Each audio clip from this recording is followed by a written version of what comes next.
I come to you with an institutional case study of a small central Pennsylvania college that has become part of the American civil rights and social justice pantheon. I was curious and questioned how the impossible came to be. I do have 2 trigger warnings about my presentation. The first is that I will display some images that present partial nudity. I will also display some images that depict the aftermath of violence. I also end this talk with a challenge. If you would like to remain complacent, if you choose not to take action, this probably is not the talk for you. But if you choose to stay, in the end you will see that there is no excuse for inaction. When you become aware of the situation, a situation that you must improve, you will have no other choice but to act. I am a card-carrying sociologist. Sociology explores a system and structure of human life. Sociology sets out to explain how human beings function in their groups, institutional groups, community groups, or other structural groups in which human beings work together for a desired outcome or goal. Sociologists explore the economic and political shifts that impact the world. Sociologists also explore how environmental change and other events encountered by humans impact individuals and groups. Sociologists recognize that group structures and group changes happen because individuals join together to make those things happen. When we look at how change happens, we as sociologists look at agents of positive social change. Agents of positive social change are institutions and individuals that contribute to improvements in the lived experiences of other human beings. Agents of socialization function to promote circumstances that improve lives. The institution that I explored has a long history of supporting the development of agents of socialization. This institution that I have explored focuses on the way in which individuals can push back and improve the lives of individuals. The institution that I've explored is sometimes referred to as a quiet and powerful place. This place has a space in the American social justice and civil rights pantheon. Students and faculty and staff from this institution have a history of stepping out. That history of stepping out to help was evident in the 60s, evident in the 70s, 80s, 90s, and it is still evident today. In 1965, a contingent of 21 comprised of students, faculty, and staff from Juniata College took part in the Freedom Rides to register African American voters in Alabama. The student members of that contingent did not have the institution's backing or blessing when it was time to make the trip. The institution stated that any student who was going to participate in these activities must have a signed permission note from their parents. In the era before email and faxes, this was a statement that was tantamount to saying, "Do not go." The students were willing to sacrifice their academic futures to help Alabama voters exercise their constitutional rights to vote. Those students put their degrees on the line. They put their lives on the line to become agents of change. Many members of the contingent were injured when police assaulted the demonstrators in Montgomery, Alabama. All of the contingent witnessed incredible brutality and atrocities. Several members of the Juniata contingent were photographed after they were injured. These photographs were credited with helping to turn the tide of American attitudes in favor of the individuals who were protesting for their right to vote. Interestingly, given the degree of pushback that those students experienced, no student was ever expelled from the institution that I studied, in part because those students enacted institutional change as they enacted change for the voters of Selma, Alabama. All of these incidences are not impossible. In fact, this history is documented in the film The Second Front, Montgomery, Alabama, March 1965, by filmmaker Ken Love. In the 1970s, student groups from my organization organized to advocate for curricular change. In response to the killings of 4 unarmed students at Kent State University in Ohio by Ohio National Guard troops, student protests at this institution necessitated the closure of the campus, as it did on many other campuses in the nation. At this institution, student protests centered around the demands to develop and implement a more relevant curriculum. The students demanded and received support from faculty to implement a redesigned curriculum. That curriculum came to be known as the valued-centered curriculum. It allowed students to tailor their studies to their individual needs and educational goals. All students were also required to explore courses that crossed the breadth and the depth of the institutional academic offerings. That meant that no matter what your declared major, you had to take classes from natural sciences, behavioral sciences, arts, and humanities. As a result of this institutional change, brought about in part by student change agents, joined by faculty change agents, this institution changed forever.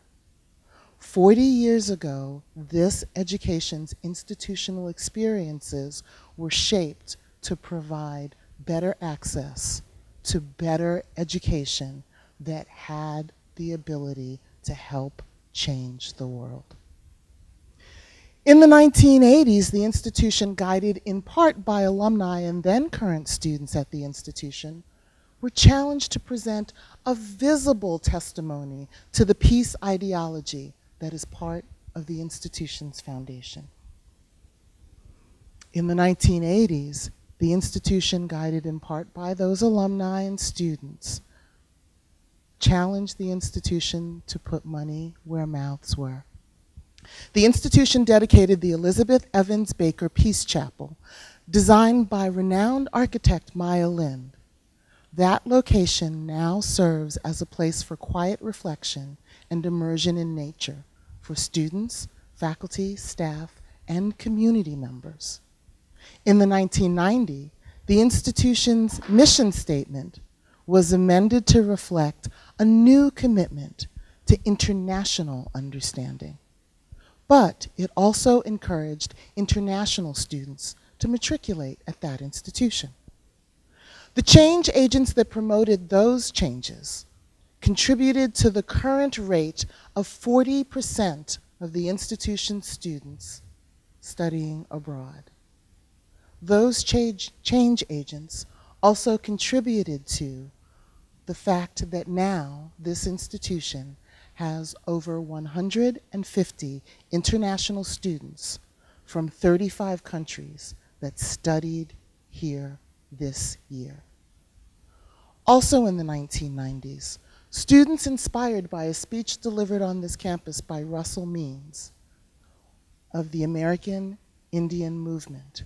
Those students were so inspired to make sure that their institution demonstrated complete respect for all individuals, as well as respect for those who had come before us. And so those student change agents advocated for a change of the name of all of the athletic teams from the Indians to the Eagles. That was not an easy change to take place. The change desire met with great resistance from alumni. There was also resistance from individuals in the community, but those students held firm, and today the institution's athletic teams are all known as the Eagles. In the 2000s, students of this institution advocated for, both on campus and off campus, the end of police violence and brutality. These students were impacted by the images that they explored, the images that they saw about what was going on in distant communities, communities that were not like the community where they chose to go to school. The students engaged in a series of on-campus educational activities. Those on-campus educational activities culminated with the students participating in a national protest. Students, faculty, and staff joined the New York City Millions March to end police brutality. The desire to serve as change agents continues at this institution today, despite the fact that there are still many changes that need to be made. The change agents were not completely successful in reaching all of the goals that they have set out, but that doesn't mean that they will stop. Students, faculty, and staff participated in the Women's March on Washington and in the March for Science. Students at this institution also participated recently in the national walkout to end gun violence. Juniata College has been a source of positive social change. The history and the origin of the foundation of this institution reflects the principles of the founding fathers. This institution demonstrates that it is not impossible to change the world. The history of Juniata College, its students, its faculty, and staff have long been part of a movement to make the world a more just and equitable place. That change began in 1876 when we were formed. Perhaps it is part of our institutional DNA. Brothers Henry B. and John B. Broombaugh and their cousin, Dr. Andrew Broombaugh, asked Mr. Jacob Zook to come to Huntington to open a college.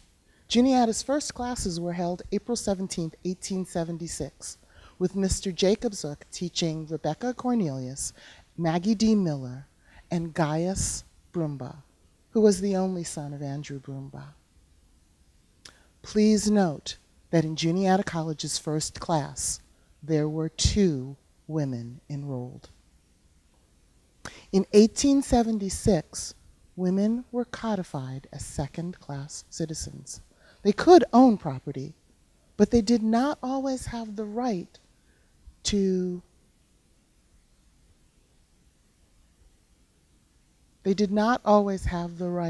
control the resources that were generated from that property. It is important for us to recognize that that foundation of admitting women in the first class is extremely, extremely important to the institution that we are part of today. Despite the fact that many state boards of regents had allowed women to enroll in classes, there were not many places where women were welcome in the academy. As a result of that, these brave men decided to create an institution that would focus on students' ability and not focus on students' gender or students' class or students' place of origin. One of the things that we recognize in our history at Juniata College is that opportunities that limited access to higher education, structures that limited access to higher education, were important to combat, and we provide opportunities for students to do that. Juniata's first class had 2 women enrolled. By 1879, Juniata's first graduating class included Phoebe Norris and Gaius Brumbaugh. Both became physicians. Lenny Bosserman, who went, and Ms. Lenny Bosserman, who went on to become a teacher. I am not sure of what happened to Ms. Cornelius and Ms. Miller, but I do know that both Ms. Norris and Ms. Bosserman went on to promote access to education and health care after leaving Juniata College. Their roles as change agents continued even after they left this institution. So how does it happen that a small institution in central Pennsylvania shows up so frequently in history? I must admit that I do not have the complete answer. My discipline would predict that a small institution populated by individuals who are isolated from the central concerns that they have addressed would not hold its honored place in history. In civil rights and social justice history, Juniata College is well known. Perhaps the answer is found in part in the people that choose to come here. Margaret Mead cautions us not to doubt the power of a small group of citizens. In fact, she says, never doubt that a small group of citizens can change the world. Indeed, it is the only thing that ever has. What are the positive social changes that you will promote? Where are the places where you can have an impact? No matter where you are, no matter who you are, you have access to resources that can help others. What troubling issues or circumstances have you become aware of? What knowledge can you develop about possible solutions? How can you communicate with those you want to help? And what can you offer them to help? Why not just engage and become an agent of positive social change? You can change the world.